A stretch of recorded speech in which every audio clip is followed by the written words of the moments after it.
The mewling from deep within the abandoned well was so faint that Georgia Palmer almost missed it as she walked past with her basket of freshly picked vegetables from the garden behind her small homestead just outside Wilcox, Arizona Territory, in the late summer of 1882. She stopped abruptly, her boots kicking up dust on the dry earth, and tilted her head to listen more carefully. The sound came again, a pitiful cry that made her heart clench with recognition. Setting down her basket, Georgia rushed to the edge of the old stone well that sat at the boundary of her property, a relic from before she had purchased this land 3 years ago. The wooden cover had rotted away months earlier, and she had been meaning to fix it or fill the thing in entirely. But money was tight and time even tighter for a woman running a small farm alone. "Hello," she called down into the darkness, leaning over the crumbling edge. The mewling intensified, and Georgia felt her stomach drop. One of her barn cats must have fallen in, probably chasing a mouse or lizard and tumbling over the edge in the darkness.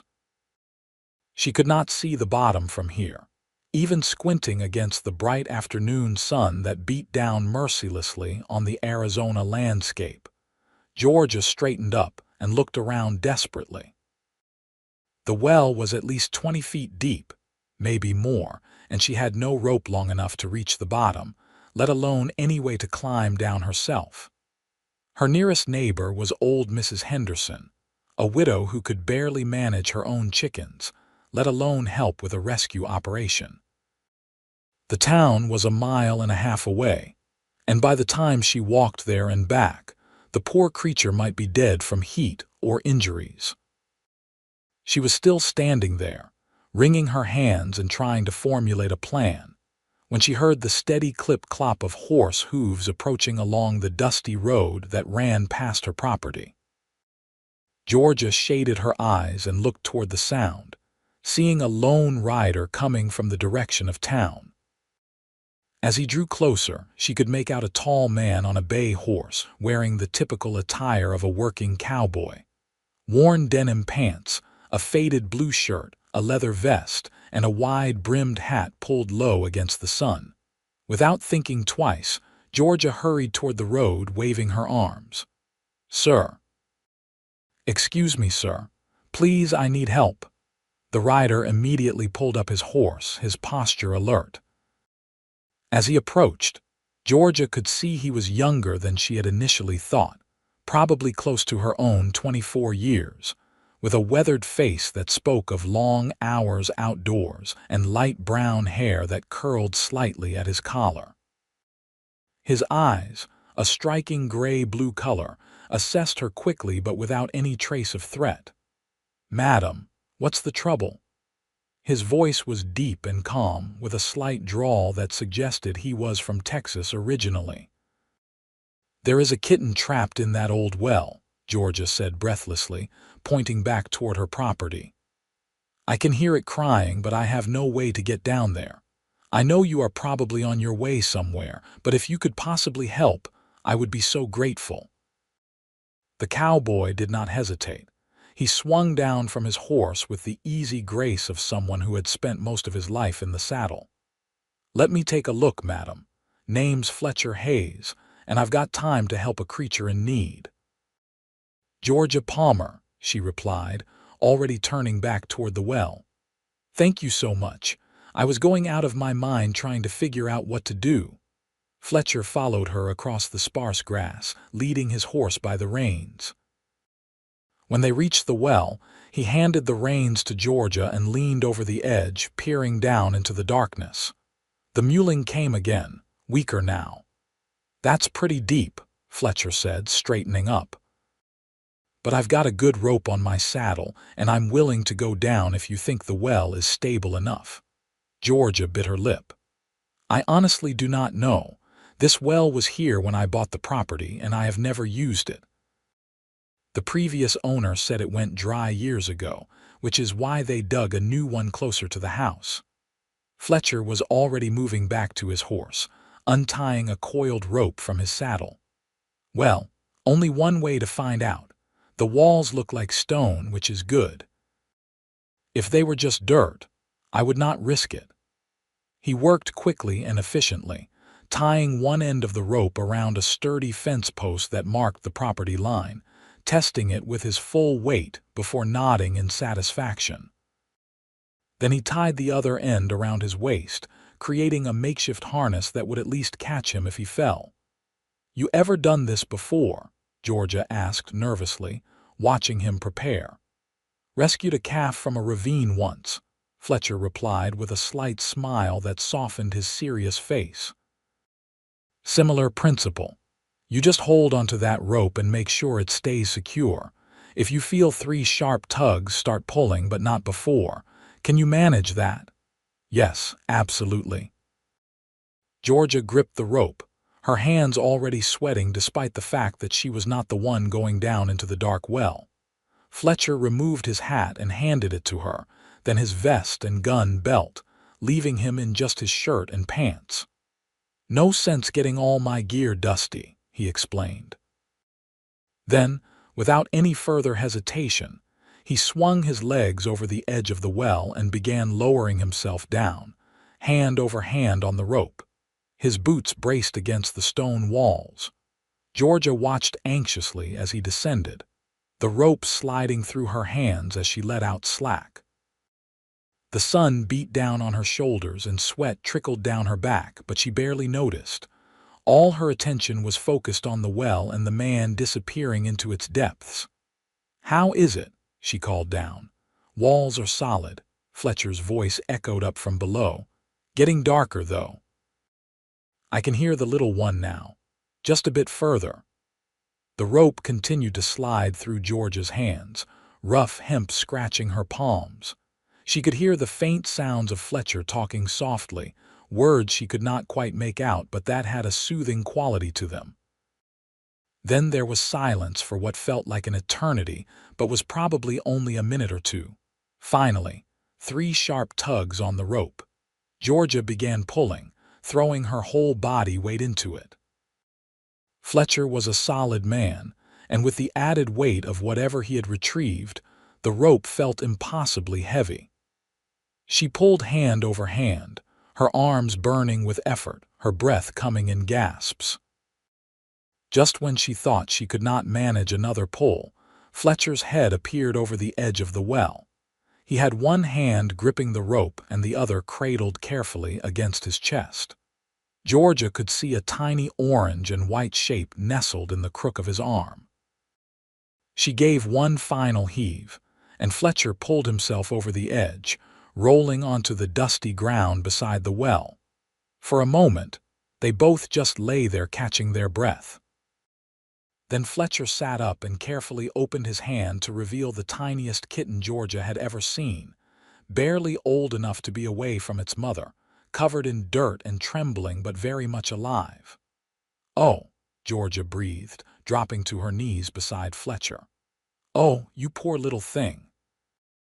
The kitten mewed weakly, and Fletcher gently placed it in Georgia's outstretched hands. Their fingers brushed in the transfer, and Georgia felt an unexpected warmth spread through her at the brief contact. "She's a fighter," Fletcher said, watching as Georgia cradled the kitten close to her chest. "Scratched me pretty good when I first grabbed her." Georgia looked up at him with tears in her eyes. "Thank you so much. I cannot tell you what this means to me. I know it is just a barn cat, but I have raised these cats from kittens themselves, and I could not bear the thought of one dying down there." "All creatures deserve kindness," Fletcher replied simply, getting to his feet and offering Georgia a hand up. She took it, acutely aware of how strong and calloused his palm was, the hand of someone who worked hard for a living. Once she was standing, Georgia reluctantly released his hand and looked down at the kitten, then back up at Fletcher, who was now untying the rope from around his waist. He was covered in dirt and cobwebs, his shirt torn slightly at the shoulder, and there was indeed a long scratch across the back of his hand that was bleeding slightly. "You are hurt," Georgia said with concern. "Please, let me at least clean that up for you." And you must let me give you something for your trouble. Come up to the house. I can make coffee and I have some bread I baked this morning." Fletcher hesitated, coiling his rope with practiced efficiency.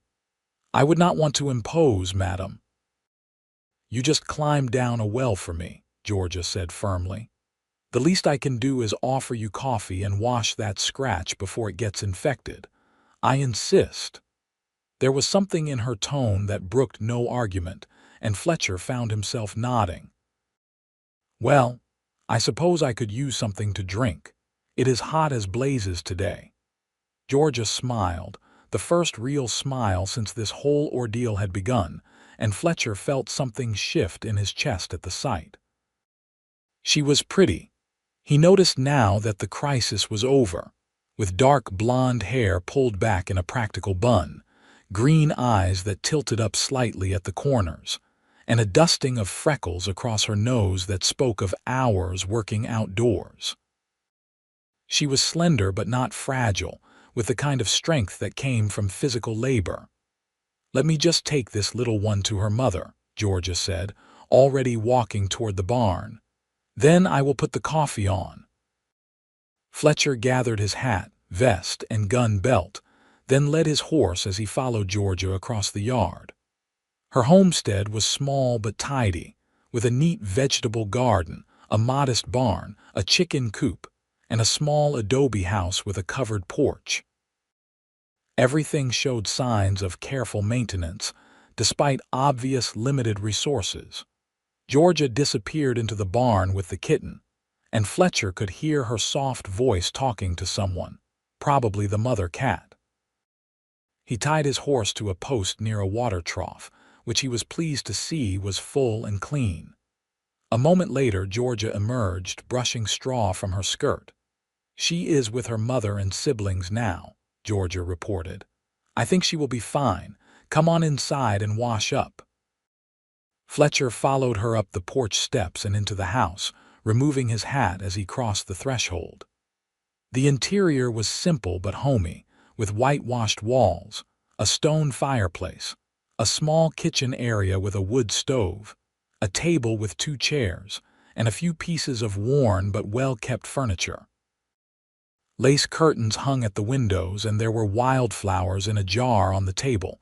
The floor was swept clean, and everything had a place. "You have a nice place here," Fletcher said honestly.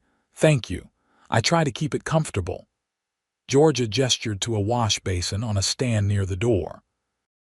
"You can wash up there. I will get the coffee going." As Fletcher scrubbed the dirt and cobwebs from his hands and face, he covertly watched Georgia move around her kitchen. She worked with the efficiency of someone who had cooked countless meals alone, filling the coffee pot with water from a pitcher, measuring grounds from a tin canister, and stoking the fire in the stove to get the right temperature. Within minutes, the smell of brewing coffee filled the small space. "Sit down," Georgia instructed, bringing a clean cloth and a small bottle to the table. "Let me see that scratch." Fletcher settled into one of the chairs, extending his hand. Georgia sat across from him and gently took his hand in both of hers, examining the scratch. Her touch was soft but sure, and Fletcher found himself acutely aware of every point of contact between them. "This is not too bad," Georgia murmured, dampening the cloth and carefully cleaning the wound. "But cat scratches can get nasty if not treated properly." She uncorked the bottle and dabbed some of its contents onto the scratch. Fletcher hissed slightly at the sting. "Sorry," Georgia said, looking up at him with apologetic eyes. "Witch hazel. It stings, but it prevents infection." "I have had worse," Fletcher assured her, though he made no move to pull his hand away. Georgia held it a moment longer than strictly necessary before releasing it and standing to check on the coffee. "So where were you headed when I flagged you down?" Georgia asked, bringing 2 cups to the table along with a plate of bread and a small crock of butter. "Just riding back from town," Fletcher replied, accepting a cup with a nod of thanks. "I have been working at the Double R Ranch about 5 miles north of here." Went into Wilcox to pick up supplies, and I was on my way back. The double R, that is Robert Rafferty's place, is it not? Yes, madam. I have been working there about 6 months now, cattle work mostly, some horse breaking. Fletcher took a sip of coffee and made an appreciative sound. This is good coffee. Thank you. I may be alone out here, but I refuse to drink bad coffee.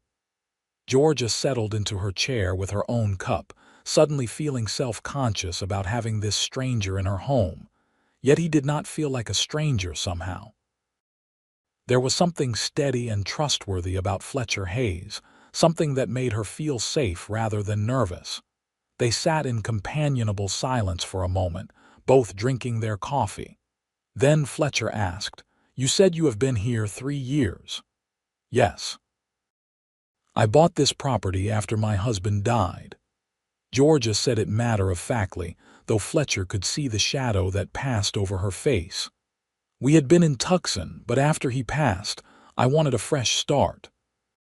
This place was affordable, and it had enough land to support a few animals and a good garden." "I am sorry for your loss," Fletcher said quietly. "It must be hard managing alone." Georgia shrugged, but there was no self-pity in the gesture. "I manage. It is not always easy, but I prefer hard work to charity. I have my chickens, a milk cow, the barn cats to keep the mice down, and my garden.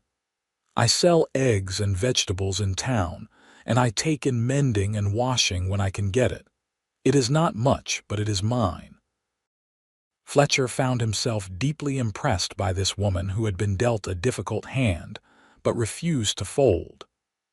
There was a strength in Georgia Palmer that went beyond physical capability, a core of determination that he recognized because he saw it in himself. "How long have you been at the Double R?" Georgia asked, wanting to shift attention away from herself. 6 months, like I said. Before that, I was drifting mostly. Worked ranches in Texas, New Mexico territory, even up in Colorado for a while." Fletcher broke off a piece of bread and buttered it. "I am originally from outside San Antonio, but I left home when I was 17.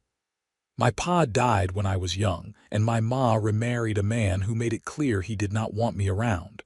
So I took off. Been working ranches ever since." "That must be a lonely life," Georgia observed, "never staying in one place." Fletcher considered this. "I suppose it is, but I never really thought about it much. Work is work, and I go where the work is." He paused, then added, "Though I will admit, the Double R is the longest I have stayed anywhere. Mr. Rafferty is a fair boss, and the other hands are decent enough." They talked for another hour, the conversation flowing easily from topic to topic. Fletcher told her about some of his experiences on various ranches, stories that made Georgia laugh, which in turn made Fletcher want to tell more stories just to hear that sound again. Georgia talked about her garden and her plans to maybe get a few more chickens and perhaps even a pig by next year if she could afford it. The coffee pot was empty, and the bread mostly eaten when Fletcher finally, reluctantly, stood to leave. The sun was lower in the sky now, and he knew he should get back to the ranch before full dark. "Thank you for the coffee and the hospitality," he said, settling his hat back on his head, "and for patching me up." "Thank you for saving my kitten," Georgia replied, walking him to the door. "I truly cannot express how grateful I am." They stood on the porch for a moment, an awkward silence falling between them. Fletcher wanted to say something more, to make some excuse to see her again, but the words would not come. He was just a ranch hand, and she was a respectable widow woman. What could he possibly have to offer? "Well," he finally said, "I should be getting on." "Yes, of course." Georgia wrapped her arms around herself, though the evening was still warm. Safe travels back to the ranch. Fletcher untied his horse and swung into the saddle. He touched the brim of his hat to Georgia, and she raised a hand in farewell. He turned his horse toward the road, but before he had gone more than a few yards, Georgia called out, "Mr. Hayes." He turned in the saddle. "Yes, madam. If you are ever passing by again, you are welcome to stop for coffee. I mean, if you want to. You do not have to, of course, but the offer stands." Fletcher felt a smile spread across his face, the first genuine smile he had felt in longer than he could remember. "I would like that, Miss Palmer. I would like that very much." As he rode away, Fletcher found himself already planning when he might reasonably come back this way. His day off was in 3 days, and the road past George's place was a perfectly reasonable route to take if he wanted to go to town. Not the fastest route, maybe, but reasonable. Behind him, Georgia stood on her porch, watching until horse and rider disappeared from view. Her heart was beating faster than it should, and she felt foolish for it. He was just a cowboy who had helped her in a moment of need, nothing more. The fact that he had kind eyes and gentle hands and a smile that made her stomach flutter was entirely beside the point. She went back inside and began cleaning up the coffee cups, but she found herself humming as she worked, something she had not done in a very long time. 3 days later, Fletcher found himself on the road to Wilcox, his saddlebags containing a few items he genuinely did need from town, but which, if he was honest with himself, could have waited another week.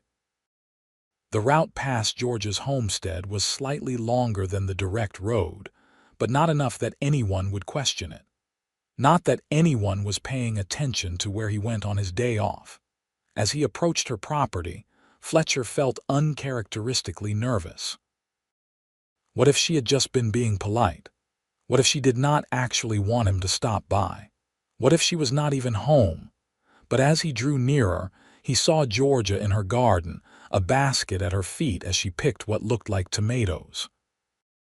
She was wearing a simple calico dress and a sunbonnet, and she was singing softly to herself. Fletcher smiled at the sight and gently urged his horse off the road and toward her property. Georgia looked up at the sound of hoofbeats, one hand shading her eyes. When she recognized Fletcher, her face lit up with a smile that made the risk of this potentially awkward visit entirely worthwhile. "Mr. Hayes," she called, straightening up and brushing dirt from her hands. "What a pleasant surprise." "I hope I am not intruding," Fletcher said, dismounting. "You said I was welcome to stop by for coffee, and I was heading into town anyway, so I thought I might take you up on that offer." "You are not intruding at all. I was just about to take a break from this heat anyway." Georgia picked up her basket, now half full of ripe tomatoes. "Come on up to the house. I will put the coffee on."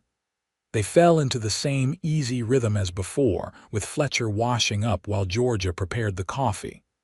This time, she also sliced some of the tomatoes she had just picked, sprinkling them with a little salt. "Try these," she said, placing the plate on the table.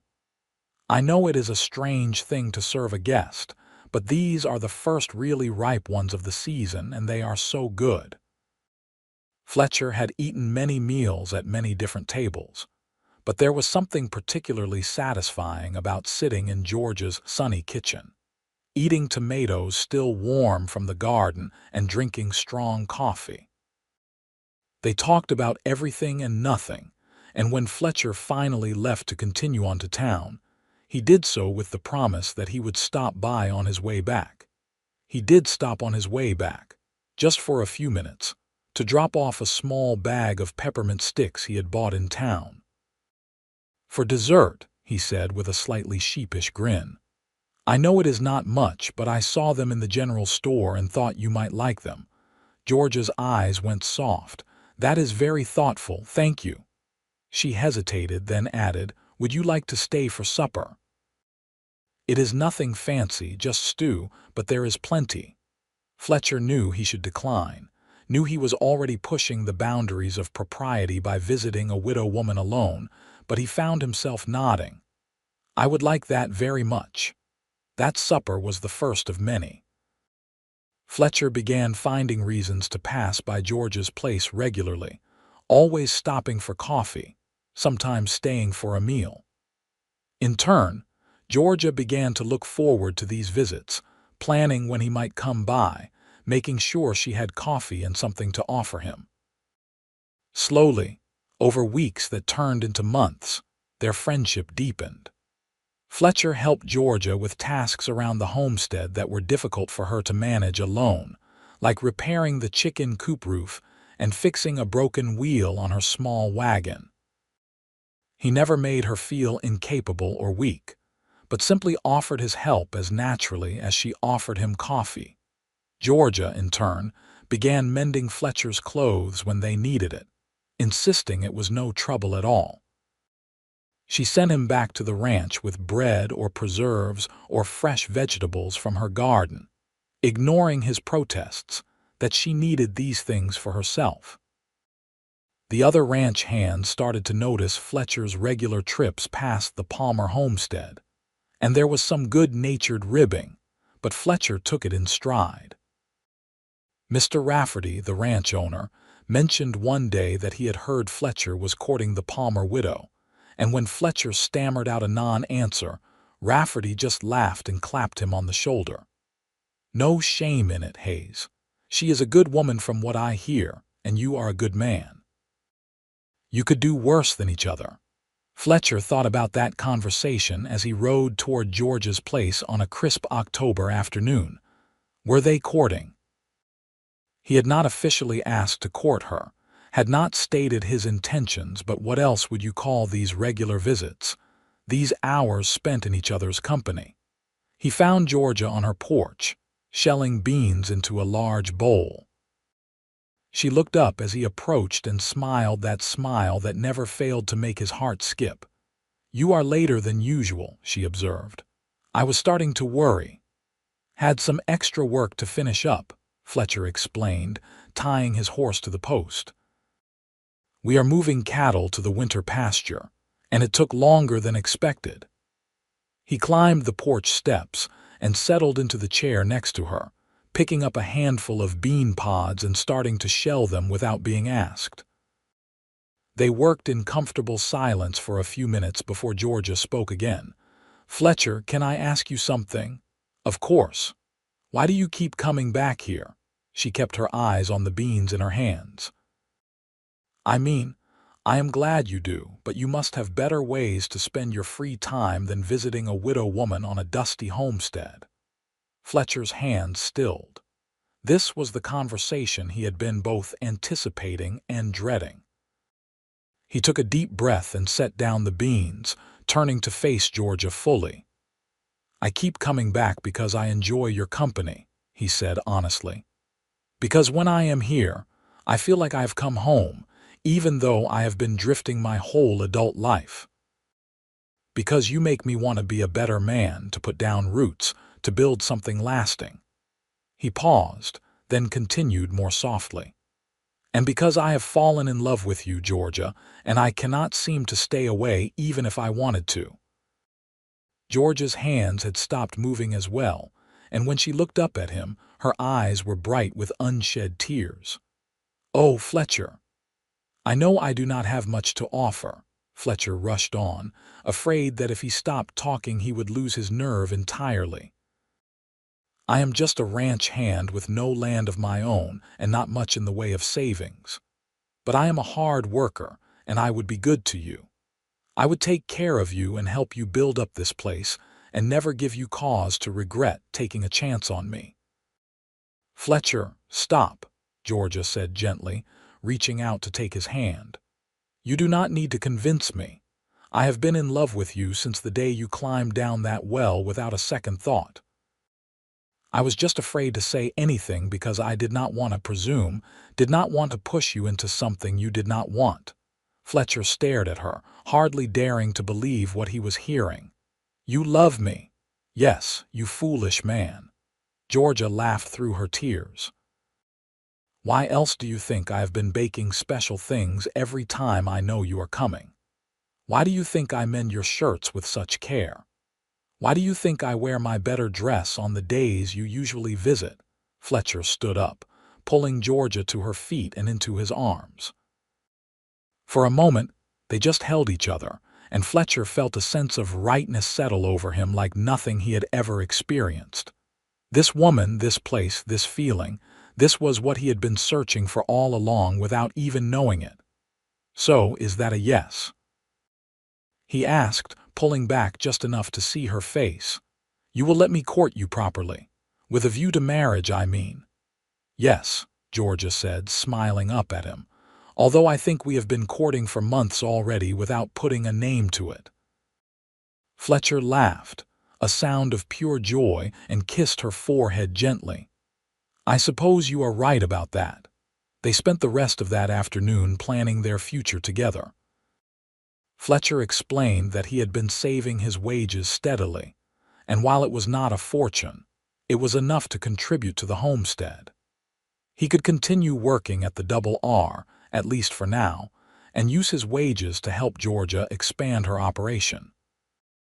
Maybe they could get more chickens, the pig she had mentioned, perhaps even a few head of cattle eventually. Georgia shared her own dreams, things she had not let herself think about too seriously when she was alone. With 2 people working the land, they could expand the garden, maybe plant some fruit trees. She had learned canning and preserving from her mother, and with a larger garden, she could sell preserved goods in town, not just fresh vegetables. As the sun began to set, Fletcher reluctantly prepared to leave. He had to be back at the ranch before too late, and while everyone knew he was courting Georgia now, he did not want to compromise her reputation by staying after dark.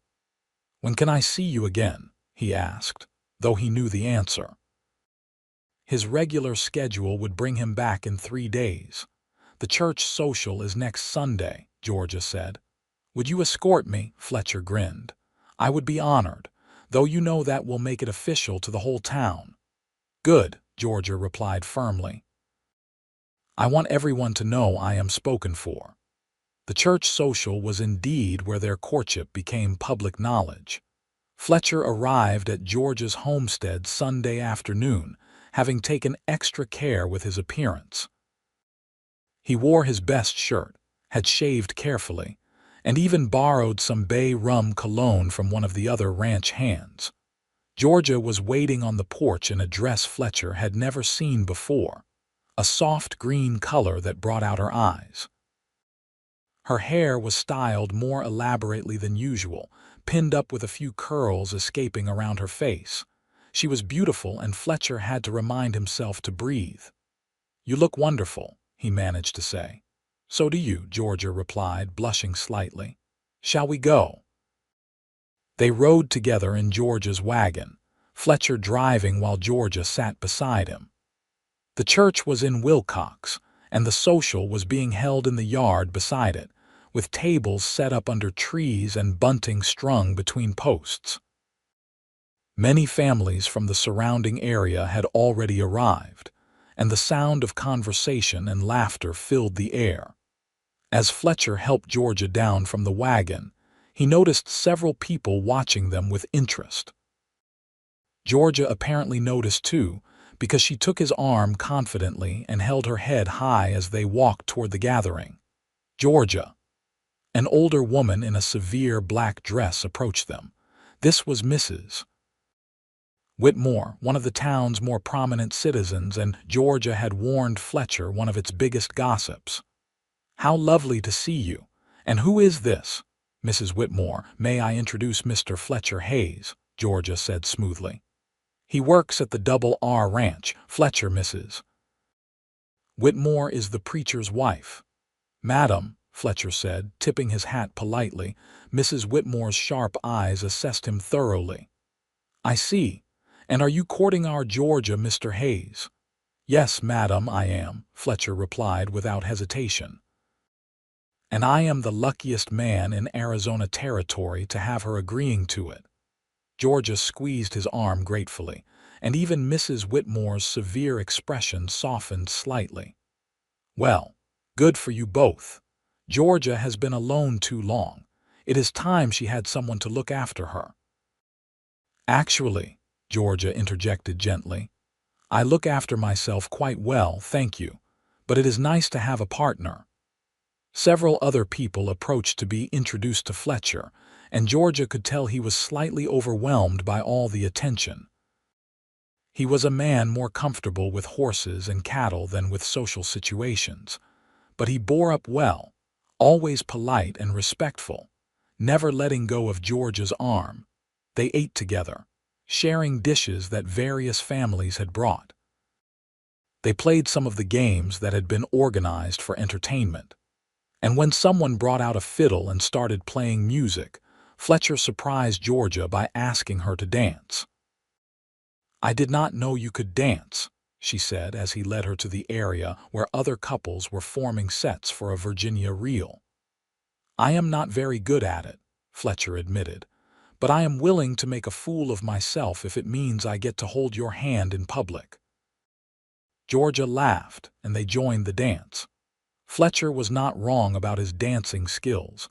He missed a few steps and went the wrong direction once or twice, but his enthusiasm made up for his lack of grace. Georgia did not care about his mistakes. She was just happy to be there with him, to be part of a couple again, to have found someone who made her heart light. As they walked back to the wagon at the end of the evening, Georgia felt a contentment she had not experienced since her first husband died. That had been a different kind of love, the love of young people who barely knew themselves, let alone each other. What she felt for Fletcher was deeper, built on friendship and respect as much as attraction. "Thank you for today," she said as Fletcher helped her into the wagon. "I know socializing with the whole town is not your favorite activity." "It was not so bad," Fletcher replied, climbing up beside her and taking the reins. "And it was worth it to show everyone that you are mine." The possessiveness in his tone sent a pleasant shiver through Georgia. "Yours am I." Fletcher glanced at her, his eyes intense even in the dim light from the lantern still lit around the church. "If you will have me, yes. I know we have not talked about specifics, about when or how, but I want everyone to know I intend to marry you, Georgia Palmer, if you will say yes." Georgia's heart was pounding so hard she was sure Fletcher must be able to hear it. "Is this a proposal, Fletcher Hayes?" "Not the one you deserve," Fletcher said, slowing the horses. "That one will come when I have a proper ring and can get down on one knee like a gentleman. But yes, I suppose it is. I am asking you to marry me, Georgia. Not today, not tomorrow, but soon. When we have both had time to be sure, when you have had time to be certain this is what you want." "I am certain now," Georgia said softly. "I do not need more time. But I appreciate that you are being considerate." She leaned her head on his shoulder, a gesture that was becoming familiar and dear to both of them. "Yes, Fletcher, I will marry you. Whenever you are ready to ask me properly, the answer will be yes." They rode the rest of the way in contented silence, both lost in thoughts of their future together. When they reached George's homestead, Fletcher insisted on checking the property before he left, making sure all the animals were secure and everything was locked up tight. It was something he had started doing on every visit, and Georgia found it endearing rather than patronizing. He was not trying to suggest she could not take care of herself. He was just taking care of her because he wanted to, because he cared. After a proper but restrained goodnight kiss on the porch, Fletcher rode back to the ranch, already counting the days until he could see Georgia again. The weeks that followed were some of the happiest of both their lives.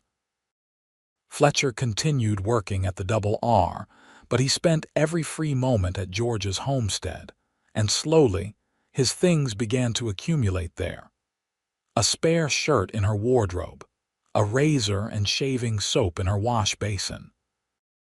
His bedroll in her barn for the nights. He stayed too late to safely ride back to the ranch in the dark, propriety dictating he sleep out there rather than in the house. They fell into a rhythm that felt like marriage already, working together on the homestead, eating meals together, talking about their dreams and plans. Fletcher taught Georgia how to shoot his rifle properly so she could defend herself and hunt small game. Georgia taught Fletcher how to bake bread and churn butter, skills he claimed might come in handy someday. In late November, as the weather began to cool and the desert landscape took on its winter colors, Fletcher rode into town with a specific purpose. He had been saving every spare penny, and he finally had enough for what he needed. The general store in Wilcox carried a small selection of jewelry, and Fletcher spent a long time examining the rings available. Finally, he selected a simple gold band with a small garnet stone. It was not the most expensive ring in the case, but it was pretty and well made, and the red stone reminded him of the Arizona sunsets he and Georgia often watched together. He hid the ring in his saddlebag and rode out to Georgia's place, his heart pounding with a mixture of excitement and nervousness. He knew she would say yes. She had already told him she would, but this was still a momentous occasion, and he wanted to do it right. He found Georgia in the barn, tending to the cow she had named Buttercup. She looked up as he entered and smiled, but the smile faded to concern when she saw his expression. "What is wrong?" she asked immediately. "You look like you have seen a ghost." "Nothing is wrong," Fletcher assured her quickly. "But I need you to come outside with me. There is something I need to ask you." Puzzled but trusting, Georgia followed him out of the barn. Fletcher led her to the old well where they had first met, which he had since properly repaired, building a new wooden cover and even adding a crank and bucket system so the well could be used again if needed. "This is where it all started," Fletcher said, gesturing to the well. "If your kitten had not fallen in, if I had not been riding past that exact day at that exact time, we never would have met. I would still be just a drifting cowboy with no roots and no real future, and you would still be managing everything alone. But instead we found each other, and my whole life changed." He reached into his pocket and pulled out the ring, then, somewhat clumsily because his hands were shaking, dropped to one knee in the dust. "Georgia Palmer, you are the smartest, strongest, kindest woman I have ever known. You have made me believe in home and family and a future worth building. Will you do me the great honor of becoming my wife?" Georgia's hands flew to her mouth, tears streaming down her cheeks even though she had known this was coming. Seeing Fletcher on his knee before her, holding out that simple ring with such hope and love in his eyes, made it all suddenly very real. "Yes," she said, her voice breaking on the word. "Yes, of course, yes." Fletcher stood up and slipped the ring onto her finger. It was slightly loose, but Georgia declared it perfect anyway. Then they were in each other's arms, holding each other tightly, both laughing and crying at the same time. "When?" Georgia asked when they finally pulled apart enough to speak. "When should we get married?"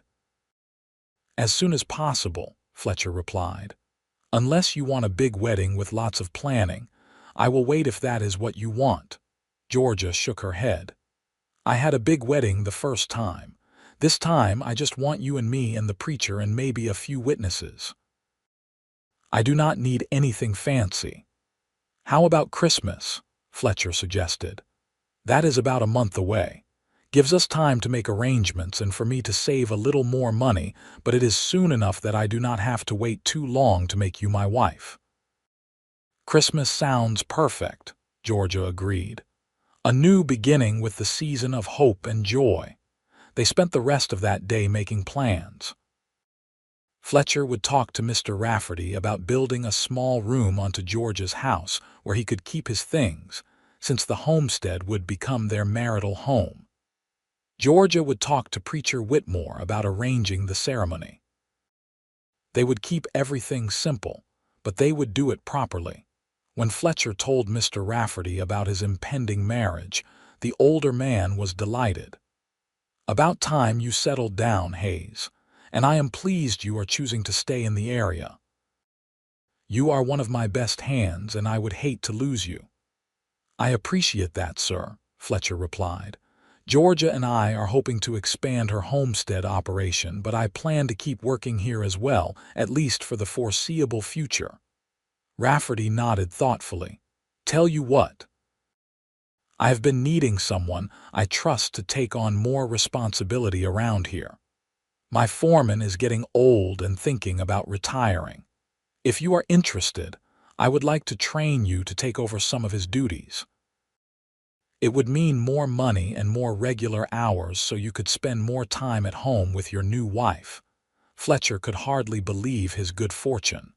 "Sir, I would be very interested in that opportunity. Thank you. You have earned it, son. You work hard, you are honest, and you have good judgment. Those are the qualities I need in a foreman." When Fletcher told Georgia about this development, she threw her arms around his neck in delight. "This is wonderful. Everything is falling into place so perfectly." The next few weeks were a flurry of activity. Fletcher spent his spare time building the addition to Georgia's house, a small room that would serve as their bedroom, giving them more privacy and space. Several of the other ranch hands came out to help on their days off, and Georgia fed them all enormous meals as thanks. Georgia began making preparations for the wedding, and for the new life she and Fletcher would build together. She sewed a new dress for herself, a pretty blue wool that would be warm for a December wedding and practical for everyday wear afterward. She stocked up on supplies, rearranged the house to accommodate 2 people instead of 1, and worked in happy anticipation of Christmas Day. True to their wish for simplicity, they invited only a handful of people to witness their marriage. Mr. Rafferty would be there, along with some of the ranch hands Fletcher had become friends with. Mrs. Henderson, Georgia's elderly neighbor, would come, and Mrs. Whitmore, despite her sometimes severe manner, had been kind to Georgia over the years and deserved an invitation. On Christmas Eve, the night before the wedding, Fletcher stayed at the ranch as tradition dictated, though it felt wrong to be away from Georgia. The other hands threw him an impromptu celebration, complete with whiskey and bawdy songs and plenty of advice about marriage, both sincere and ridiculous. "You are a lucky man, Hayes," one of the older hands said, refilling Fletcher's cup.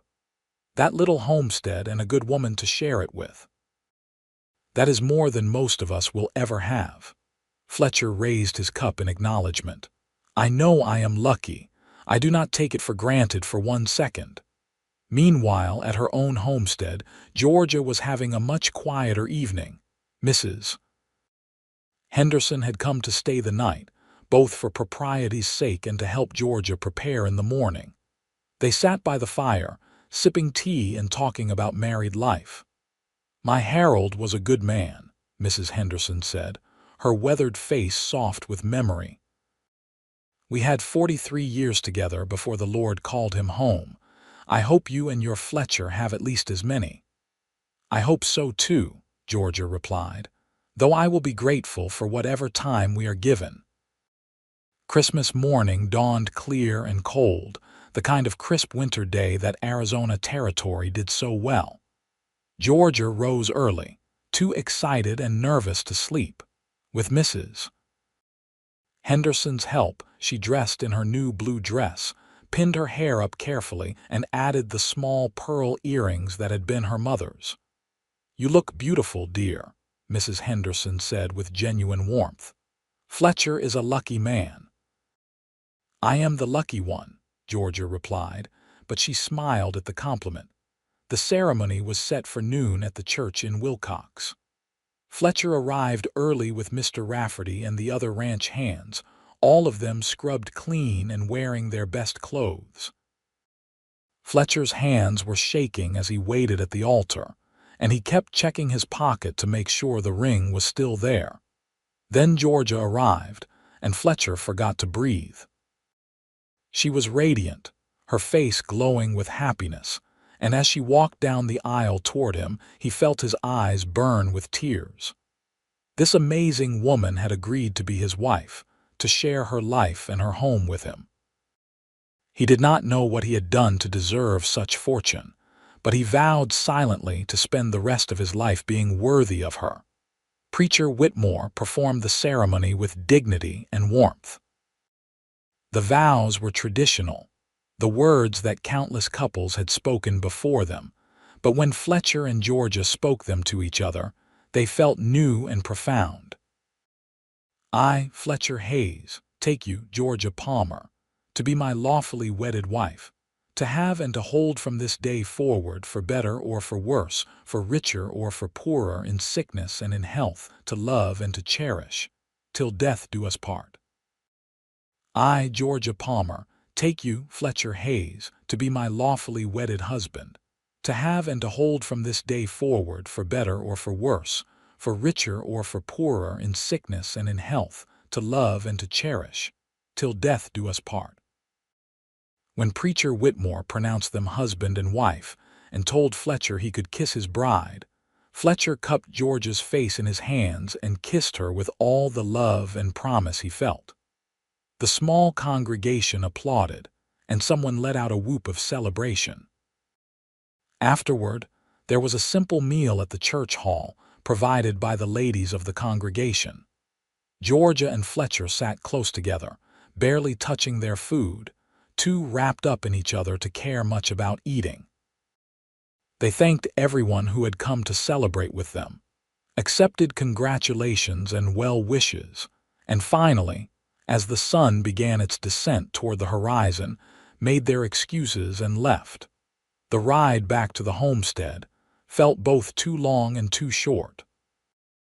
They were finally, legally married, and soon they would truly begin their life together.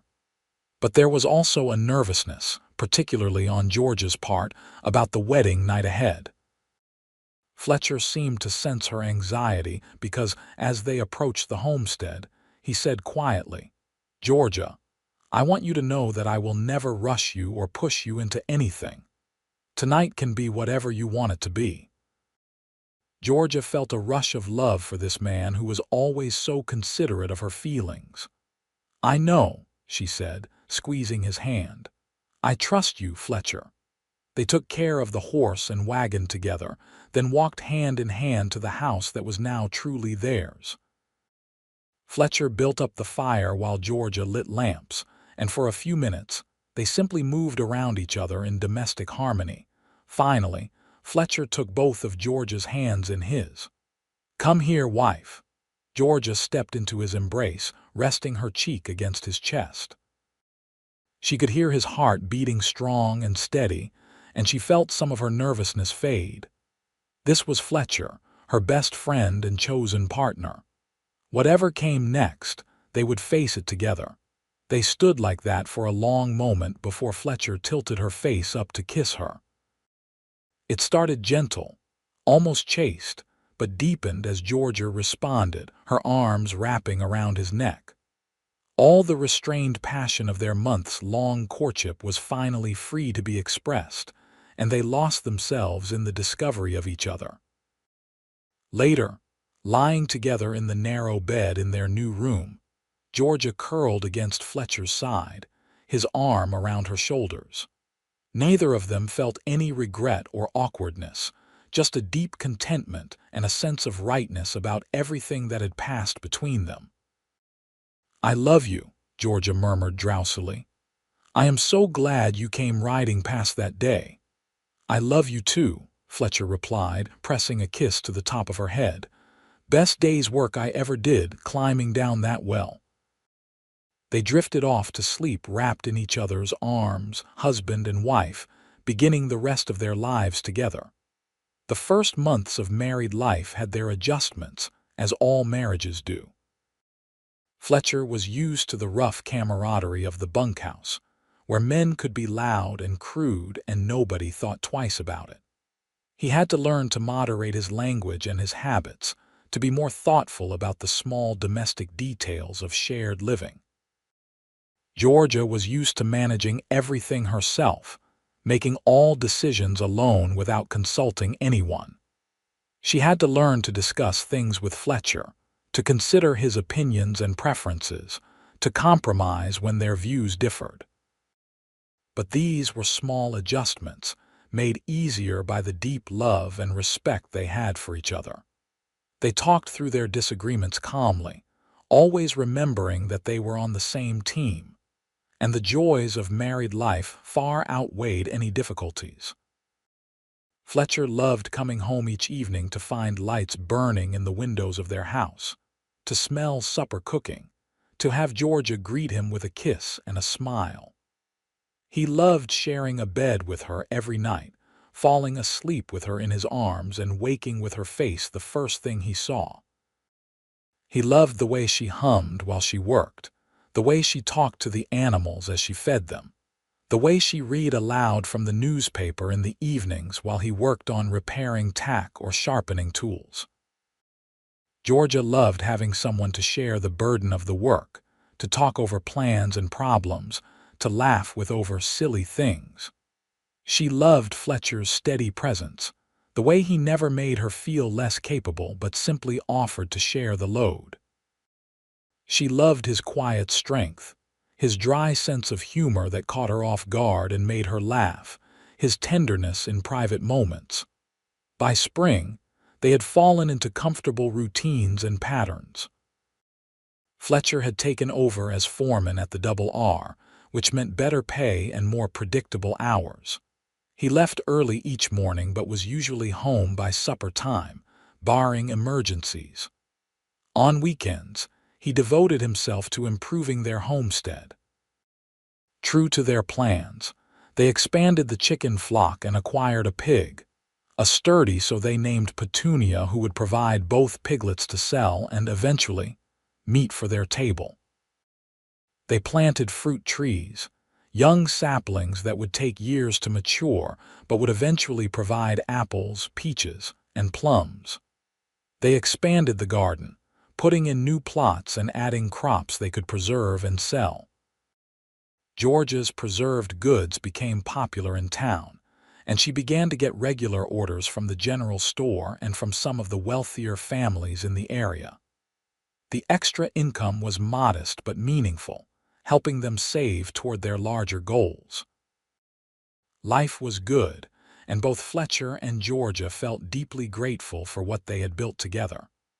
But there was one thing missing, one hope they both harbored but had not yet discussed openly. It was Georgia who finally broached the subject one evening in late summer as they sat on the porch watching the sunset, something that had become a daily ritual for them. "Fletcher, can I ask you something?" "Of course. You can ask me anything." Georgia twisted her wedding ring around her finger, suddenly nervous. "Have you ever thought about children? About us having children, I mean?" Fletcher turned to look at her, his expression unreadable.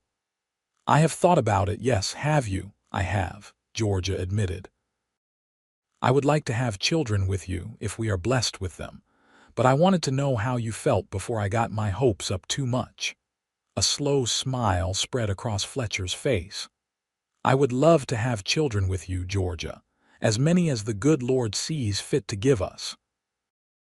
I think you would be an amazing mother." "And you would be a wonderful father," Georgia replied, relief and happiness flooding through her. "I just wanted to make sure we were thinking the same way." Fletcher pulled her closer, tucking her under his arm. "We are partners in everything, Georgia." "Of course we should be partners in raising a family too." They sat in contented silence, both imagining what their future children might look like, what kind of parents they would be. Neither of them knew that their hopes would soon be realized.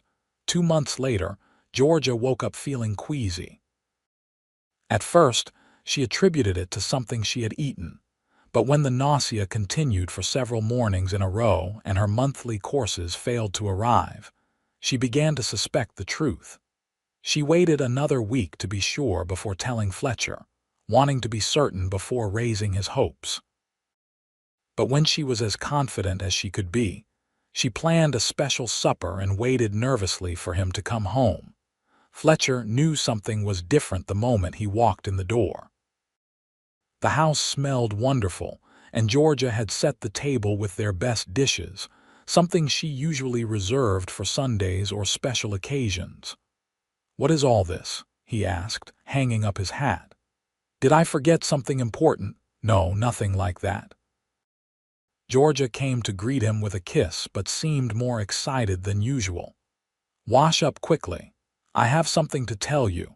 Intrigued and slightly worried, Fletcher did as instructed. Once they were both seated at the table, Georgia reached across and took his hands.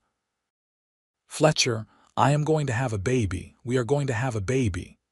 In the spring, I think, around April or May." For a moment, Fletcher just stared at her, the words not quite registering. Then his face broke into the biggest smile Georgia had ever seen, and he let out a whoop of joy that probably could be heard at the Henderson place. "Truly? You are sure?" "As sure as I can be," Georgia replied, laughing at his exuberance. "I have felt this way before with my first husband, though I lost that baby very early. But yes, I believe we are going to have a child." Fletcher came around the table and pulled Georgia to her feet, hugging her carefully as if she might break. "This is the best news. The absolute best news." He pulled back to look at her, his eyes bright with tears. "Are you happy? Are you scared? How do you feel?" "I am all of those things," Georgia admitted.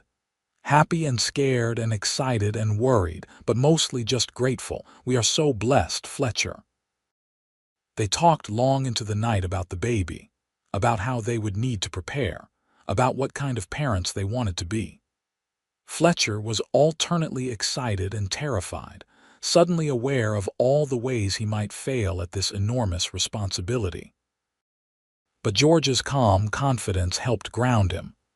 "We will figure it out together," she assured him. "Neither of us had perfect parents, but we can learn from their mistakes and do our best. That is all any parent can do." As Georgia's pregnancy progressed, Fletcher became increasingly protective and helpful. He insisted on doing all the heavy work around the homestead, though Georgia was perfectly capable of continuing her normal routines for months yet. He worried constantly about her health and the baby's health, fretting over every little ache or pain Georgia mentioned. The other hands at the Double R found Fletcher's anxious, expectant father routine highly entertaining and teased him mercilessly, but always in good spirits. Mr. Rafferty, himself a father of 6, offered advice and reassurance, telling Fletcher that all first-time fathers went through this and he would survive it. As winter settled over the Arizona territory and Georgia grew larger with child, they prepared the house for the new arrival. They converted a corner of their bedroom into a nursery space, with Fletcher building a beautiful cradle from smooth pine wood. Georgia sewed tiny gowns and blankets, her hands creating each stitch with love and hope. Mrs. Henderson and some of the other women from church organized a small gathering to help Georgia prepare, bringing gifts of baby clothes and supplies. Even prickly Mrs. Whitmore attended, presenting Georgia with a beautiful christening gown that had been in her family for generations. "Every baby should be blessed in proper attire," Mrs. Whitmore said gruffly, though her eyes were kind. "This gown has christened 17 babies in my family, and I would be honored if your child wore it too." Georgia was moved to tears by the gesture, and by the way the community had embraced her and Fletcher and their growing family. She had been alone for so long after her first husband's death, and it felt wonderful to be part of something larger again. Spring arrived early in 1884, bringing warm winds and the first green shoots in the garden. Georgia was enormous now, moving slowly and uncomfortably, tired of being pregnant and ready to meet her baby. Fletcher was a nervous wreck, jumping at every sound and constantly checking on her. On a warm afternoon in late April, Georgia felt the first pains of labor. She had been kneading bread dough when the contraction hit, strong enough to make her gasp and grip the edge of the table. She stood still, breathing through it, and when it passed, she carefully covered the dough and went to find Fletcher. He was in the barn repairing a stall door. "Fletcher, I need you to go get Mrs. Henderson. The baby is coming." Fletcher dropped his tools with a clatter, his face going pale. "Now, it is coming now, not this very moment, but yes, today. Go fetch Mrs. Henderson. She will know what to do." Fletcher ran for his horse, nearly forgetting his hat in his haste. He galloped to the Henderson place, collected the elderly midwife, and brought her back at a pace that had Mrs. Henderson clinging to the saddle and scolding him for trying to kill her before they got there. Once Mrs. Henderson took charge, Fletcher found himself relegated to waiting outside, a position he chafed at but had no choice but to accept. Men did not belong in birthing rooms, and Mrs. Henderson would hear no arguments on the subject. He paced the porch for hours as the sun moved across the sky and then set, leaving him in darkness broken only by the lamps lit inside the house. Occasionally, he could hear sounds from within, George's voice crying out or Mrs. Henderson calling instructions, and each sound made his heart clench with fear and helplessness. It was nearly midnight when he finally heard the sound he had been waiting for, the thin, reedy cry of a newborn baby. Fletcher's legs nearly gave out with relief, and he grabbed the porch railing for support. A moment later, Mrs. Henderson appeared in the doorway, looking tired but satisfied. "You have a son, Mr. Hayes, and he is healthy and strong. Your wife did beautifully. You can come in now." Fletcher rushed past her into the house and straight to the bedroom. Georgia was propped up against pillows, looking exhausted but radiant, holding a small bundle wrapped in blankets. She looked up as Fletcher entered, and her smile was like the sun coming up. "Come meet your son," she said softly. Fletcher approached the bed carefully, as if afraid he might break something. Georgia shifted the blanket so he could see the baby's face, tiny and red and perfect. Fletcher felt something shift in his chest, a fierce protectiveness and love so intense it almost hurt. "He is perfect," Fletcher whispered. "You are amazing. I cannot believe you did this." "We did this," Georgia corrected. "Do you want to hold him?" Fletcher nodded, and Georgia carefully transferred the baby to his arms. Fletcher had never held a newborn before and was terrified he would do it wrong, but the baby settled against his chest as if he belonged there. Fletcher looked down at his son and felt tears streaming down his face. "What should we name him?" Georgia asked. "We talked about so many names, but now that he is here, I am not sure what fits." Fletcher thought about it, still gazing at the baby. "What about Daniel? Daniel Hayes. It is a strong name, a good name." "Daniel," Georgia repeated, trying it out. "Yes, I like that. Daniel Fletcher Hayes." "You want to give him my name too?" Fletcher looked up, surprised. "Of course. He is your son. Why would he not carry your name?" Fletcher carefully handed the baby back to Georgia, then sat on the edge of the bed and wrapped his arms around both of them. His family, his wife and his son. He had gone from a drifting cowboy with nothing to his name to a husband and father with everything worth having. "I love you," he said fiercely. "Both of you. I will work every day of my life to give you both the best I can." "You already do," Georgia replied, leaning her head against his shoulder. "You already do." The weeks after Daniel's birth were a blur of sleepless nights and constant feedings, of learning how to care for this tiny person who depended entirely on them. Fletcher and Georgia stumbled through it together, making mistakes and learning as they went, but always supported by their love for each other and for their son. Daniel was a good baby, healthy and growing well. He had Fletcher's gray-blue eyes and Georgia's nose, and he was already showing signs of having a strong will and a loud voice. Fletcher was utterly besotted with him, rushing home from work each day to spend time with his son, walking the floor with Daniel when he fussed so Georgia could rest. As summer arrived and Daniel grew from a newborn into a robust infant, life settled into new routines. Georgia managed the homestead and the baby during the day, and Fletcher helped in the mornings and evenings and on his days off. They were tired constantly, but it was a good kind of tired, the exhaustion of people working toward something meaningful. One evening, as they sat on the porch, Daniel asleep in the cradle Fletcher had built, Georgia leaned against her husband and sighed contentedly. "Do you ever think about that day with the kitten?" she asked. "About how different our lives would be if that had not happened?"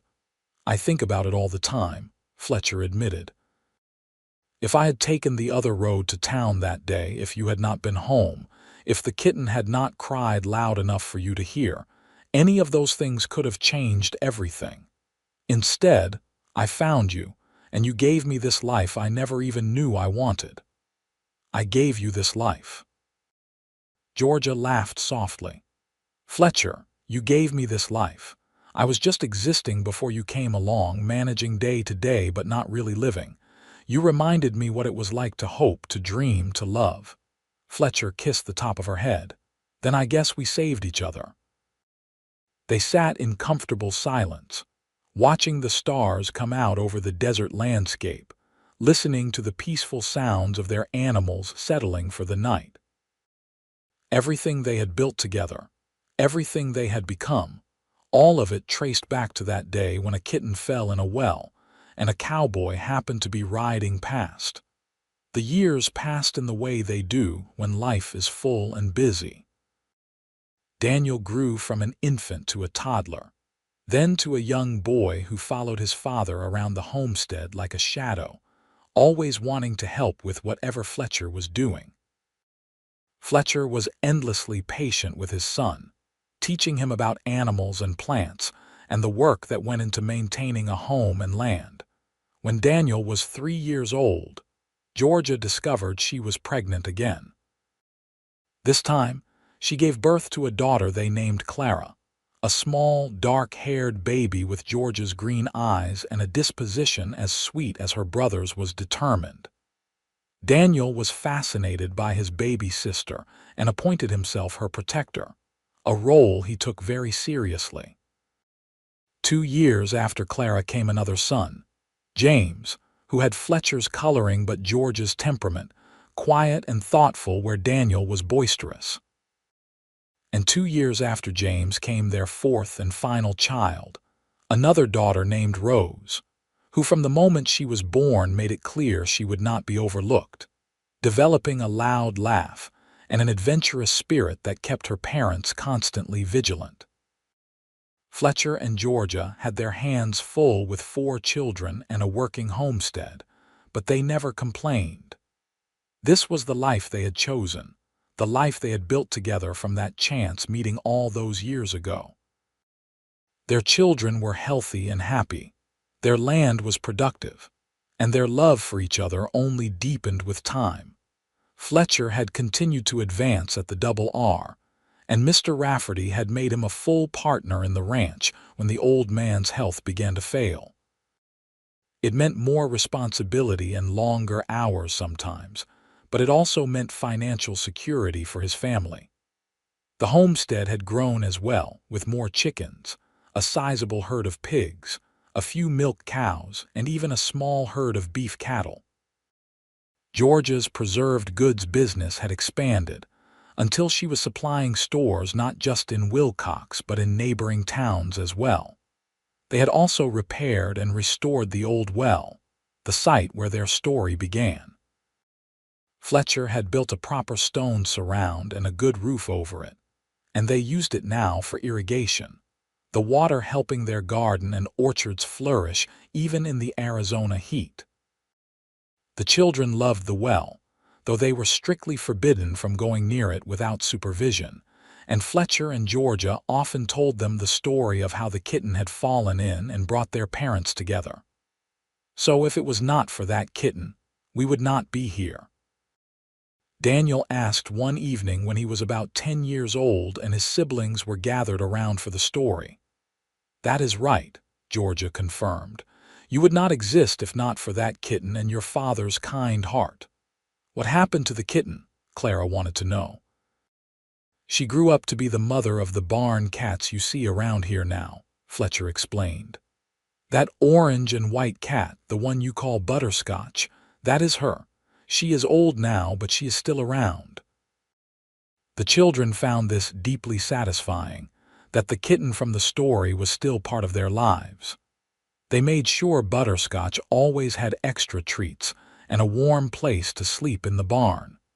As the children grew older, they each developed their own interests and talents. Daniel loved working with the animals and wanted to be a rancher like his father.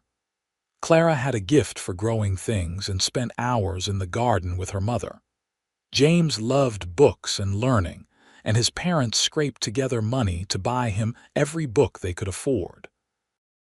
Rose was still young but showed signs of being the most adventurous of them all, always climbing trees and exploring and asking endless questions about how everything worked. Fletcher watched his children grow with pride and wonder. He had come from so little, from a broken family and a childhood he preferred not to remember. Yet he had managed to create this loving home, these amazing children. Georgia often caught him just watching the children with a soft expression on his face, and she knew he was marveling at what they had built. On their 10th wedding anniversary, Fletcher arranged for Mrs. Henderson to watch the children for an evening, so he could take Georgia out for a special dinner at the hotel restaurant in Wilcox. It was the fanciest place for miles around, and they both dressed up for the occasion. Fletcher in his wedding suit and Georgia in a new dress she had made especially for this night. Over steak and potatoes, they talked about the past decade, all the changes and growth and blessings they had experienced. "You remember that first cup of coffee?" Georgia asked, smiling at the memory. "I was so nervous having you in my house. I barely knew you, but something told me I could trust you." "I remember thinking I never wanted to leave," Fletcher replied. "And then I just never really did. I started finding excuses to come back, and then we fell in love, and then suddenly we were married with a house full of children." "Suddenly," Georgia laughed. "It has been 10 years, Fletcher." "The best 10 years of my life," Fletcher said seriously. "Georgia, I mean that. Everything good I have, everything I am, it is because you took a chance on a dusty cowboy who climbed down a well." Georgia reached across the table to take his hand. "You gave me just as much. You gave me love and partnership and a family. You gave me a reason to wake up excited every morning instead of just going through the motions. We gave each other a life, Fletcher." They stayed at the restaurant until late, talking and laughing and remembering, before finally heading home to their children and their homestead and the life they had created together. The years continued to pass, as they always do. The children grew from youngsters to young people with minds of their own. Daniel, at 18, was courting the daughter of a neighboring rancher, a sensible girl named Margaret who shared his love of horses and cattle. Clara, at 15, was helping her mother run the preserving business and talking about maybe opening a shop in town someday. James, at 13, was the best student in his school and talking about maybe becoming a teacher or even a lawyer. And Rose, at 11, was still climbing trees and getting into mischief, but also showing a surprising talent for numbers that suggested she might have a future in business. Fletcher and Georgia watched their children becoming adults with mixed emotions, pride mixed with the bittersweet awareness that their babies were no longer babies. But they still had each other, and their love had only grown stronger and deeper with time. They still sat on the porch every evening when weather permitted, watching the sunset and talking about their day. They still worked side by side on the homestead, partners in every sense of the word. They still laughed together, still comforted each other in hard times, still found joy in the simple fact of being together. One evening when Daniel was 20 and about to announce his engagement to Margaret, the whole family gathered on the porch after supper. Daniel cleared his throat nervously, and everyone turned to look at him. "I have something to say," he began. "Margaret and we want to get married. I have asked her father's permission, and he said yes, but I wanted to tell you all before we make it official." Fletcher and Georgia exchanged glances, then both stood to embrace their son. "We are so happy for you," Georgia said, tears in her eyes. "Margaret is a wonderful young woman. When you decide to get married," Fletcher added, "I want you to have a piece of land to start your own place. There is that section on the north side of the property, about 20 acres. It is yours if you want it." Daniel's eyes widened. "Pa, that is too much. I cannot take your land." "It is not taking if I am giving it," Fletcher replied firmly. "Your mother and I have talked about this. We want to help each of you kids get started in life, and that means giving you the tools you need. For you, that is land to build a homestead and start a herd." As the family celebrated Daniel's news and talked about wedding plans, Georgia leaned against Fletcher's shoulder and thought about the passage of time. Their oldest child was about to be married, starting a family of his own. Soon there would be grandchildren, another generation to love and nurture. "We are getting old," she whispered to Fletcher. "Speak for yourself," he replied with a grin. "I feel the same as I did 10 years ago. Liar, I see the gray in your hair and the reading glasses you now need." "Fine, we are getting old," Fletcher conceded. "But we are getting old together, which makes it bearable." Daniel and Margaret married that fall in a beautiful ceremony at the church in Wilcox. The whole town turned out to celebrate, and the party went on well into the night.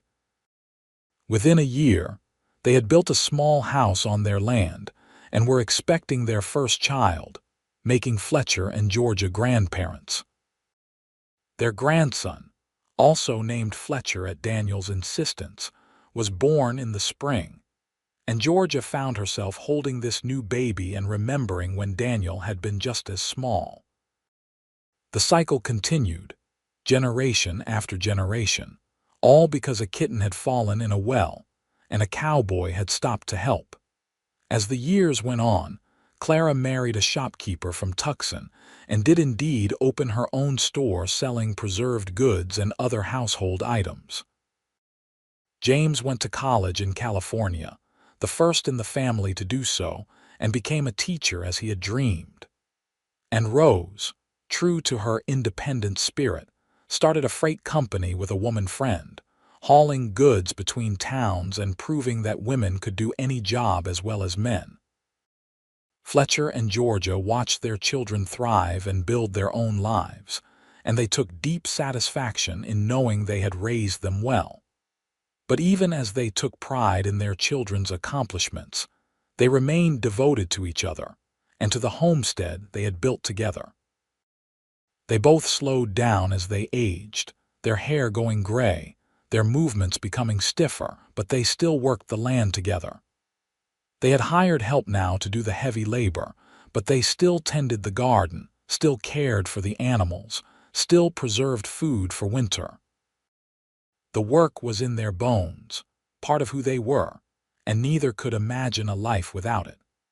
On their 25th wedding anniversary, their children and grandchildren threw them a party at the homestead, with tables set up in the yard and food covering every surface. As Fletcher looked around at the crowd of family and friends, at the children running and playing, at Georgia laughing with their daughters, he felt an overwhelming sense of gratitude. Later, as the party wound down and people began to leave, Fletcher found Georgia sitting on the porch, watching the sun set in that way they had done together for 25 years. "Tired?" he asked, settling into the chair beside her. "A little," Georgia admitted, "but it is a good tired." "Today was perfect." "It was," Fletcher agreed.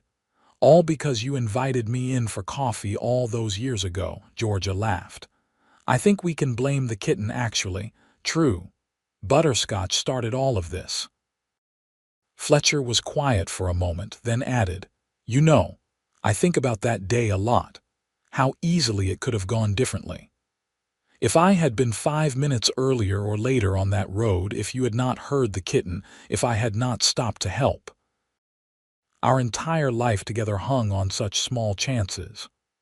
I do not think it was chance, Georgia said thoughtfully. I think it was meant to be. We were meant to find each other, Fletcher. Some things are just destiny. Fletcher reached over and took her hand, their fingers interlacing with the ease of long practice. Then I am grateful to destiny for bringing you to me. They sat together as the stars came out, comfortable in silence, still as in love as they had been on their wedding day, maybe more so. They had built a life together from nothing, raised a family, created a legacy that would continue through their children and grandchildren and generations yet to come. The homestead flourished under their care, even as they grew older. The orchards they had planted all those years ago now bore abundant fruit. The cattle herd had grown substantially. The house had been added onto several times to accommodate their growing family when everyone came to visit. And the old well, where their story had begun, stood as a reminder of how love could grow from the smallest seed of kindness. As Fletcher approached his 50th birthday, his health began to fail slightly. Nothing serious, just the aches and pains of a life spent doing hard physical labor. Georgia worried over him, making him rest more than he wanted to, but Fletcher was stubborn and still insisted on doing his share of the work. One evening, as they prepared for bed, Georgia confronted him. "You need to slow down, Fletcher. You are not a young man anymore, and you push yourself too hard." "I am fine," Fletcher protested, but even he had to admit he was more tired than he used to be. "I know you are fine, but I want you to stay fine," Georgia said firmly. "We have grandchildren who need their grandfather around. We have more years together ahead of us, so please take care of yourself." Fletcher pulled her into his arms. "I will try, but only because you ask so nicely." The truth was, Fletcher had no intention of slowing down too much. This land, this life, it was what gave him purpose and meaning. He could not imagine just sitting around with nothing to do. But he agreed to be more careful, to accept more help, to rest when he needed to. Georgia, too, had slowed down some. Her hands were not as steady as they once were, and she had to wear glasses for any close work. But she still maintained her garden with fierce pride, still preserved food every summer, still kept the house running smoothly.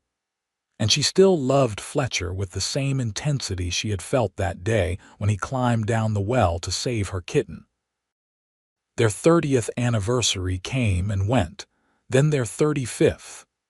Their children were all well established in their own lives, their grandchildren growing up strong and healthy. Daniel had taken over much of the responsibility for the ranch, working alongside Fletcher and learning everything there was to know about running the operation. Clara's store was thriving, and she now had 3 locations. James was a respected teacher and had written several articles for education journals. Rose's freight company had expanded to serve most of Arizona territory and even parts of New Mexico. Fletcher and Georgia were proud of all their children had accomplished, but they were most proud of the fact that all their children were happy, living lives of purpose and meaning, surrounded by people they loved. That was the greatest legacy they could have hoped for.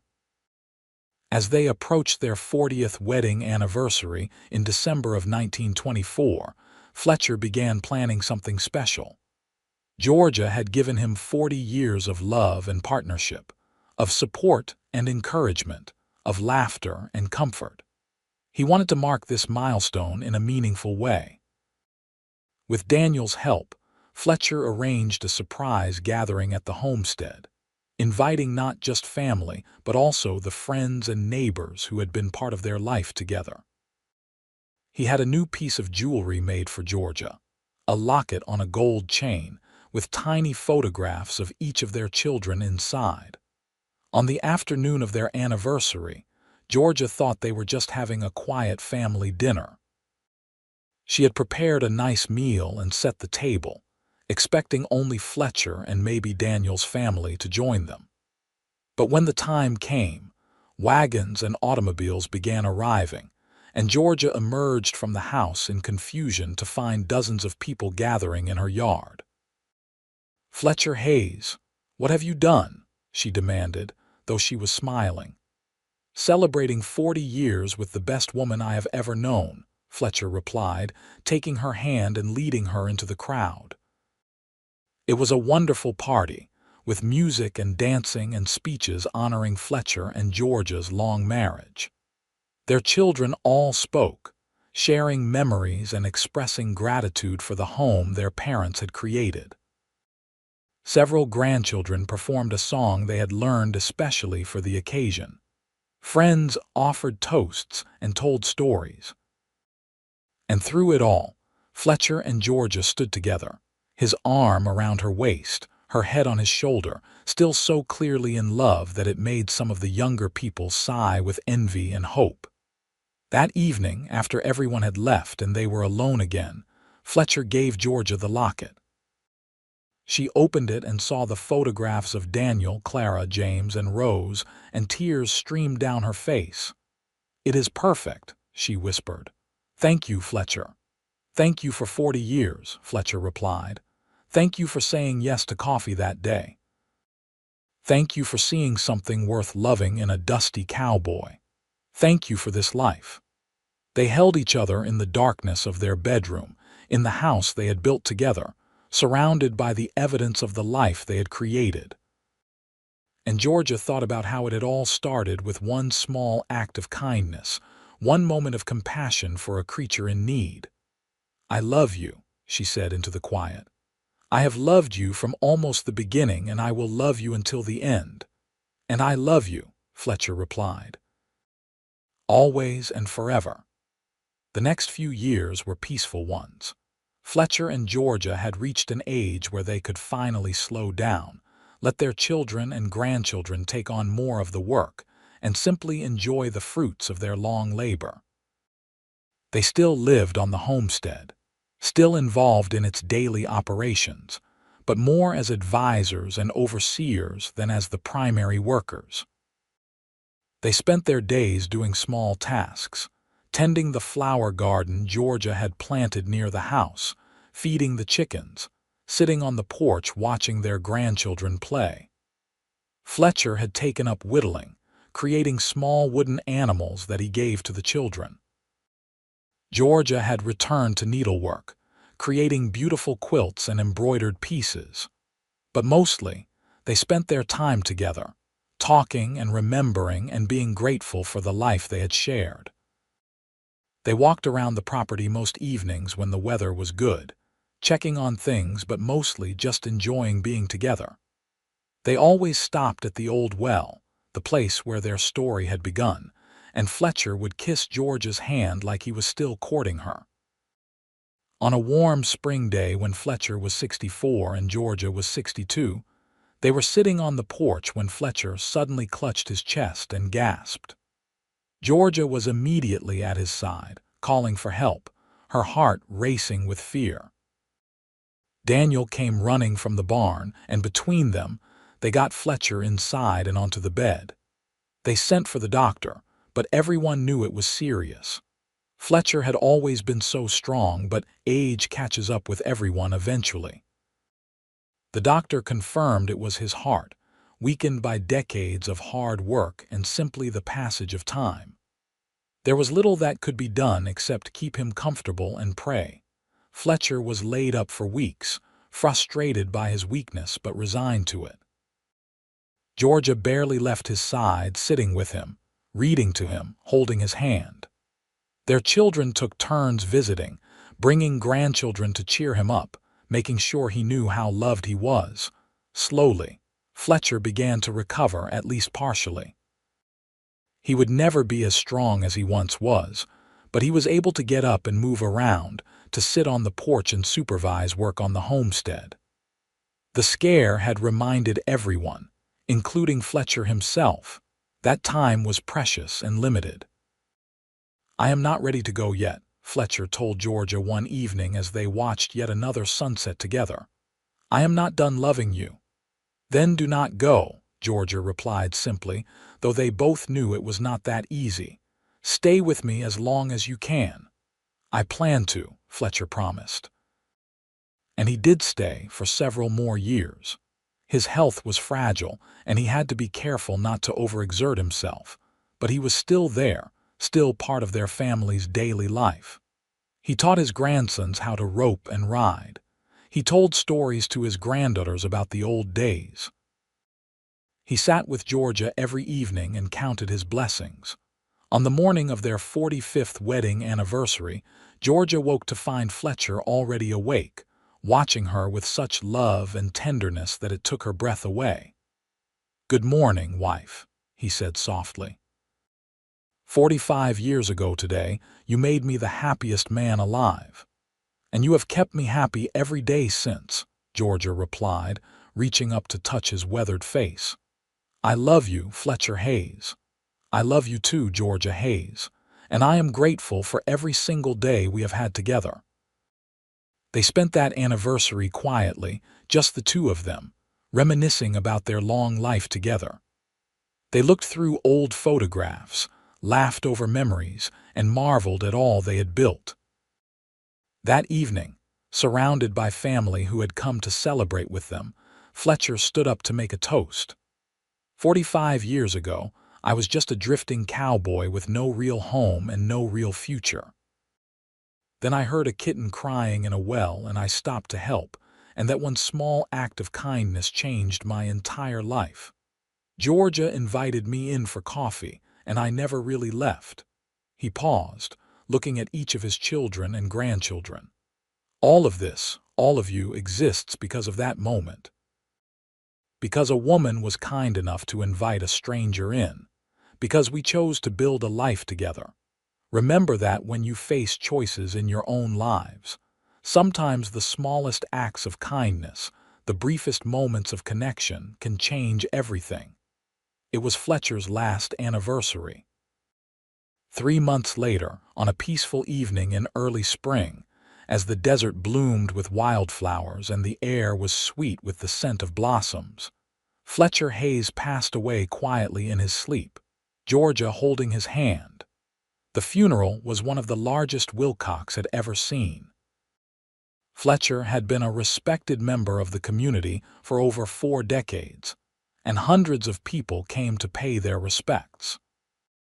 But for Georgia, the most meaningful moment was when they lowered his casket into the ground in the small cemetery on a hill overlooking the homestead they had built together. "Goodbye, my love," she whispered, placing a single rose on the casket.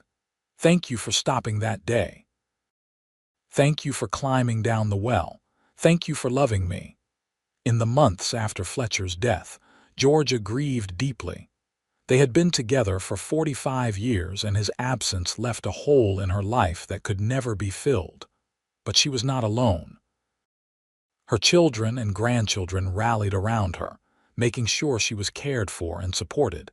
Daniel and his family moved into the main house with Georgia so she would not be alone. Clara visited several times a week. James came home from California for an extended stay. Rose brought her whole family to live nearby for the summer. Slowly, Georgia began to heal, not from the loss, which would always be with her, but from the acute pain of grief. She found she could remember Fletcher with smiles instead of only tears, could talk about him without breaking down. She still lived in their house, still walked the property they had built together, still tended the garden they had planted side by side. She lived for another 8 years after Fletcher's death, years filled with grandchildren and great-grandchildren, years of watching her family continue to grow and thrive.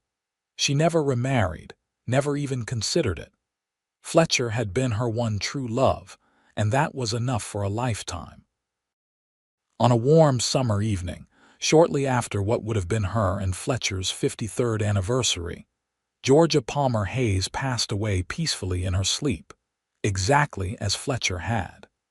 She was 71 years old, and she was buried beside her husband on the hill overlooking the homestead. Their children gathered for the funeral, now all middle-aged themselves, with children and grandchildren of their own. As they stood beside their parents' graves, Daniel spoke for all of them. "Our parents built something special here," he said. "Not just this homestead, though that is certainly an accomplishment, but they built a family, a legacy of love and hard work and commitment to each other. They showed us what it means to be partners, to support each other through good times and bad, to build a life together from nothing but love and determination. We are all here today because a kitten fell in a well and a cowboy stopped to help, and a woman invited him in for coffee. Remember that story. Tell it to your children and grandchildren. Make sure they know where they came from and what love can build." The homestead stayed in the family, passing to Daniel and then to his children and grandchildren. Over the years, it continued to grow and evolve, but at its heart remained the house Fletcher and Georgia had built together, the orchards they had planted, the well where it all began.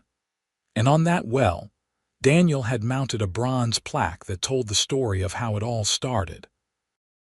Every generation of the family learned that story, learned about the kitten that fell in the well, the cowboy who climbed down to save it, the coffee that was offered, and the love that grew from that one small act of kindness. Fletcher and George's legacy lived on in their children, their grandchildren, their great-grandchildren, and all the generations that came after. They had started with nothing but love and determination, and they had built something that would last forever. On quiet evenings, when the desert sun was setting and the air was cooling, and the sounds of the homestead settling for the night filled the air, people said you could sometimes see two figures sitting on the porch of the old house, holding hands and watching the sunset, still together even in death. Whether it was true or just a family legend, it was a comforting thought. Fletcher Hayes and Georgia Palmer Hayes had found each other against all odds, had built a life together that inspired everyone who knew them, and had loved each other faithfully until death and beyond. Their story was one of those rare love stories that was as simple as it was profound. A cowboy rescued her kitten from a well. She invited him for coffee, and he never really left. And from that simple beginning, they created a lifetime of love, a family that would span generations, and a legacy that would never be forgotten. The well still stands on what is now the Hayes family ranch, protected and preserved by each new generation. Children still gather around it to hear the story of how their great-great-great-grandparents met. And when anyone in the family faces a difficult decision or a moment of uncertainty, they remember Fletcher and Georgia and the lesson their love taught. That small acts of kindness can change everything, that love is worth fighting for, and that when you find your person, you hold on tight and never let go.